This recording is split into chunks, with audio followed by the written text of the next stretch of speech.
Good evening, Richmond County, and welcome to another edition of Live at 5. I'm Matt Harrelson.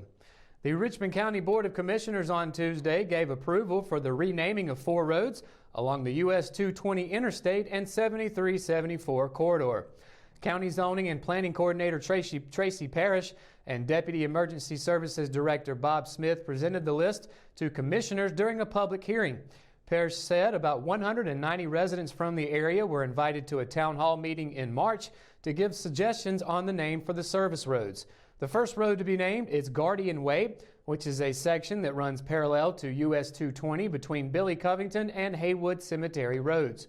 The second is a new road located off of Harrington Road, which will now be Harmony Robinson Road, named after a family and a church on that road. The third runs parallel to the highway between the north and south ends of Haywood Cemetery Road. The overwhelming suggestion, Berry Patch Road. The suggestion for the final road, which also runs parallel with the highway between Dockery Road and Sandy Ridge Church Drive, was Old Woods Road. County Manager Brian Land said scheduling for the next 2 phases of the interstate bypass are still progressing with a let date of October of this year. The project's price tag is more than $120 million. The newest Hamlet City Council member, Joe Robinson, was ceremonially sworn in on Tuesday in front of family members at the monthly meeting. Robinson, who was officially sworn in last month, takes the place of Councilmember Jonathan Bowie, who recently resigned due to a job transfer. Having lived in Hamlet most of his life, Robinson said it means a lot to him to serve its citizens. Many residents know him from his tenure as a letter carrier. Last week, Robinson filed to run for the seat in November. City Manager Jonathan Blanton announced a new program for the Hamlet Police Department called Adopt a Block, which will begin on August 3rd. Police Chief Tommy McMaster said there are between 19 and 20 officers, including himself, and each will have 3 to 5 of the approximately 100 blocks in the city assigned to them. They'll knock on doors and introduce themselves to the residents there. The block assignments will be rotated annually. McMaster said he wants to forge a relationship with the community and that this effort is paramount to him. The department is also hosting a Community Watch informative meeting in the City Council chambers at 6 p.m. on July 30th. Rockingham City Council members on Tuesday were given an overview of the annual Junior Police and Fire Academy Summer Program during their brief July meeting. Police Chief Billy Kelly said the program for middle schoolers, which is a collaboration between the Rockingham Police and Fire Departments, gives them a sample of what it's like to serve the public. According to Kelly, 30 children participated this year. In past years, he said they've had between 50 and 60, but found 30 to be more manageable and believes the attendees were able to get more out of it with a smaller group. The most popular activities during the police portion of the program were the K9 and drone programs, Kelly said, adding that the kids enjoyed the technology of the drones as they saw demonstrations by the operators of the units. Fire Chief Harold Isler said the first day at the fire department was spent training the kids on CPR and first aid. The next day, the participants learned how to put out a real fire with a fire extinguisher. Isler believes the real hands-on training gives the kids the confidence to use a fire extinguisher when needed. The only action taken by the council was the approval of another demolition ordinance. The property in question was a dilapidated home located at 510 Manus Avenue. According to Assistant City Manager and City Planner John Massey, when informed of the intent to demolish the structure, the owner came in and obtained a building permit. However, no action was ever taken on repairs, and the permit has since expired.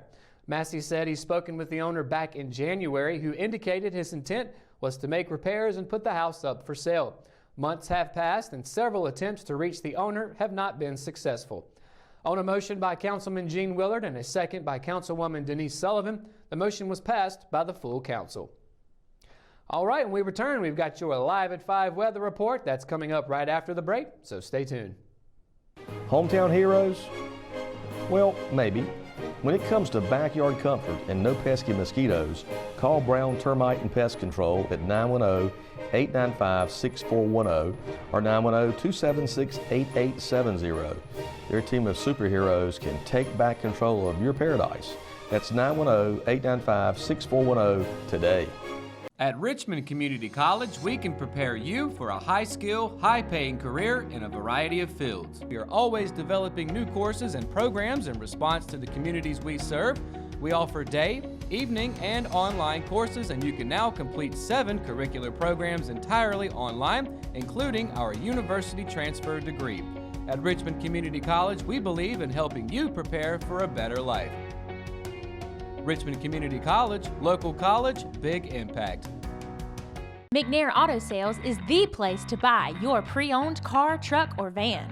To be the best, it takes big selection, friendly staff, and great pricing. We guarantee a no-hassle buying experience, and financing is available right on site. So come see us today. We're located at 1026 East Broad Avenue in Rockingham. And remember, with over 40 years of experience, you know McNair is the name you can trust. Your Live at 5 weather report is brought to you today by Simply Chic Boutique.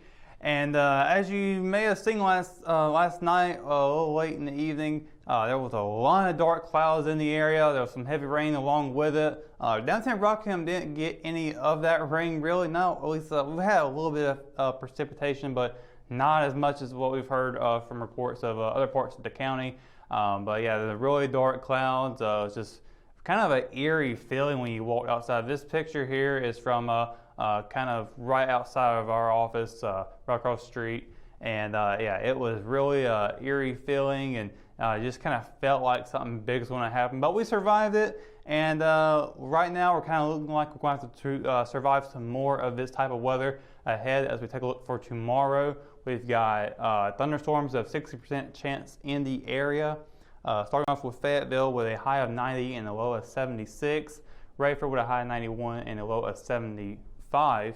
As we get down to Lumberton, where I'm pretty sure they got hit really hard based on the radars that we looked at. It looked like they might have got some of the worst of that storm that kind of swept through here last night. So they have a high of 90 and a low of 76 tomorrow. As we get into Laurinburg with a high of 91 and a low of 76. Get here into Rockingham, it is a high of 89 and a low of 74. Ellerby with an 89 and a 74, so just a little bit cooler up there. Then Waysboro with a high 88 and a low of 74. So thunderstorms are expected tomorrow again. We've also got a little bit of a chance today, but you know that can always change. Again, during the summertime, weather is always really unpredictable during this time of the year. But moving forward to for the 7-day forecast, we try to predict this type of weather. We got a high of 89, low of 74 tomorrow on Thursday with a 60% chance of thunderstorms throughout the day and the evening. We get into Friday, it'll be a high of 88 and a low of 73, also with a 60% chance of rain. But as we move over to Saturday, it's kind of a 30% chance, mostly cloudy. Throughout the day, it's going to be nothing but a 30% chance with a high of 89 and a low of 73 in the evening. As we get into Sunday, the chance of rain is not there. As we look forward for the rest of the week, with a high of 94 and a low of 74. It's going to be your hottest day out of this 7-day forecast. Monday, however, is going to be a high of 93 and a low of 73, so probably not going to feel much different. Tuesday will be a high of 91 and a low of 74. Partly cloudy skies there, as well as Wednesday with a high of 91 and a low of 74. So thunderstorms hopefully moving on out of here as we get to the end of the weekend that's coming up. But right now, still be mindful. I mean, this can always change. Pop-up showers, of course. We've got kind of a tropical storm that's kind of forming off the western coast of Florida down the Gulf Coast. It's kind of been a really weird situation down there. It's very unlikely to see a tropical storm that could potentially form like that. But we got that kind of going on right now. Right now, it doesn't look like it's going to come directly towards us. It's kind of the cone of it is kind of showing it moving across Louisiana up till Saturday. So that's kind of the reason why as you can see forward with the 7-day forecast, there's no rain coming up because likely that storm probably going to dissipate right over Louisiana, maybe even into Arkansas, wherever it goes to. It's still kind of a few days out, so we're not completely sure on where it's going to go. But we're going to keep you updated with that as we move forward. That's going to do it for your Live at 5 weather report. When we return, we've got more news on the way, including an arrest made on a break-in to a dealership, and Enviva is really ready to open for business. So stay tuned, Live at 5 will return. At Richmond County Hospice, we strive to provide high-quality care to our patients and their families. Whether it's the incredible hospitality at the Haven House or from the comfort of your own home, you can count on Hospice to be there for you. We also offer monthly grief support groups, and our chaplain will be there to hold your hand in prayer. Through our amazing staff and our volunteers, Hospice has made difficult times easier for our community. Call the number on your screen if you feel that you or your loved one may benefit from our services. Richmond County Hospice. Peace, comfort, dignity.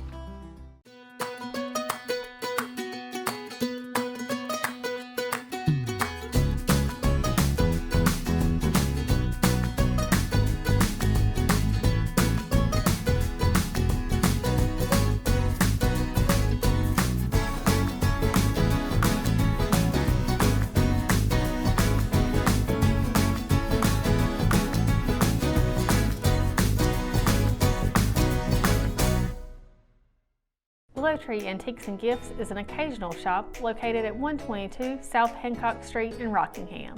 We are open the first weekend of each month, Thursday through Saturday. We strive to offer a unique selection of vintage, antique, handmade, and new goods. If you are looking for something out of the ordinary, then we're the place for you. Willow Tree Antiques and Gifts is passionate about helping you make your home or office space unique. We would love to see you during our next occasional shop dates. A man accused of stealing a vehicle from a Richmond County auto dealership was caught in Cumberland County with a different stolen vehicle. Police have charged 37-year-old Aaron Michael Dogan with larceny of a motor vehicle for allegedly stealing a Nissan Rogue from Griffin Chrysler Jeep Dodge in the early morning hours of June 23rd, according to Captain Randy Dover. Dogan reportedly first broke into a Nissan Frontier at the lot before getting out and entering the Rogue.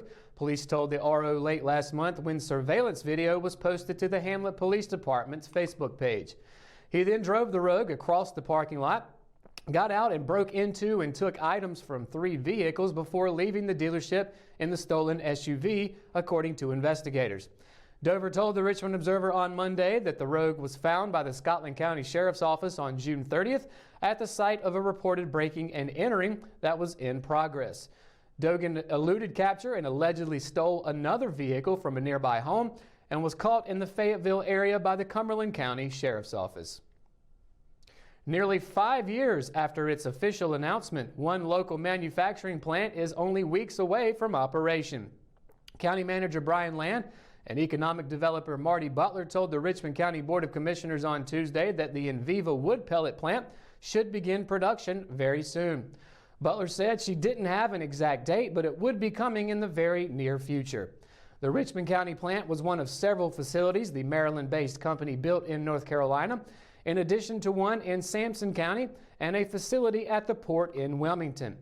Land said construction is winding down and the first shipment of raw material arrived at the facility last week, and cited company officials saying the first pellets will be produced in the first 2 to 3 weeks. The first unit train of pellets is expected to be delivered to the Wilmington port around September 1st. Another local manufacturer is seeking employees a month after moving to the county. Volumetric Building Companies, which held a Family Fun Day announcement event on June 17th, is holding a job fair from 11 a.m. to 2 p.m. on July 18th. The company is looking for those skilled in carpentry, plumbing, maintenance, electrical, drywall finishing, and other areas of construction for its facility in Hamlet. Anyone wishing to attend the job fair must register with the North Carolina Work Center in Rockingham to receive a referral. The company manufactures modular multi-home family housing, Butler said before showing a video from last month's event. VBC was awarded a Job Investment Development Grant from the state, which will reimburse the company up to $2,179,000 over the next 12 years, according to Governor Roy Cooper's office. However, these payments are dependent on the company meeting job creation and investment targets. In those 12 years, the state is expecting an economic impact of $252 million from VBC Manufacturing Hamlet. The company will be bringing in additional 130 jobs, paying an average of $39,000 per year to the now former Ritz-Craft facility, as well as retaining many of the 70 current employees, and will invest more than $12 million in the area over the next 3 years. Sheriff James Clements on Tuesday presented certificates from the North Carolina Sheriff's Training and Standards Commission to 3 deputies.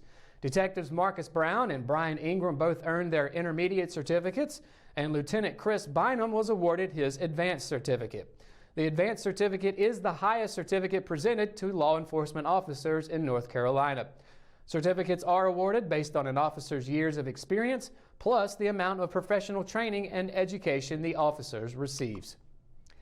And that's going to do it for another edition of Live at 5. Be sure to stay up to date on all the latest here in Richmond County by going to richmondobserver.com or by downloading the free RO app for your mobile devices. For the Live at 5 crew, I'm Matt Harrelson. Thanks for watching and have a great night, Richmond County.